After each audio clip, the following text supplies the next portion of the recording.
In early 2020, I received a copy of the study. It showed the results of the analysis comparing children enrolled in Henry Ford from 2000 to 2016 from birth onward who had no vaccines compared to those who had one or more vaccines. The study was based on actual medical records, meaning finally a large vaccinated versus unvaccinated study using health data from a major United States health institution, something, as the IOM pointed out, never existed before. The study began by explaining it set out to reduce vaccine hesitancy by assuring parents the CDC vaccine schedule is safe.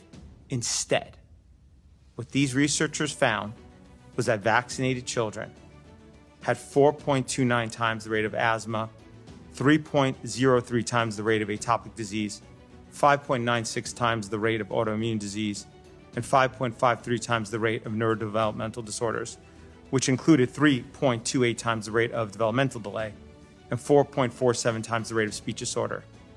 All of these findings were statistically significant. There was also other conditions for which there were numerous cases in the vaccinated group, but zero in the unvaccinated group. Hence, a rate cannot be calculated, including brain dysfunction, ADHD, learning disabilities, intellectual disabilities, and tics. For example, there were 262 cases of ADHD in the vaccinated group, and there were none in the unvaccinated group.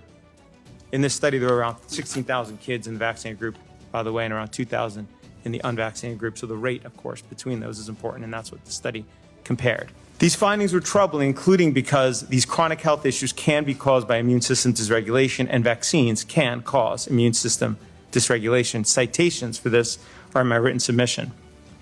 Overall, the study found that after 10 years, 17% of the unvaccinated children had a chronic health issue, while 57% of the vaccinated children had at least one chronic health issue, often multiple. That's 17 versus 57%.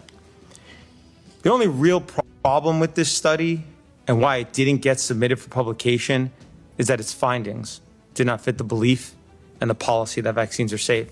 Had it found vaccinated children were healthier, it no doubt would have been published immediately.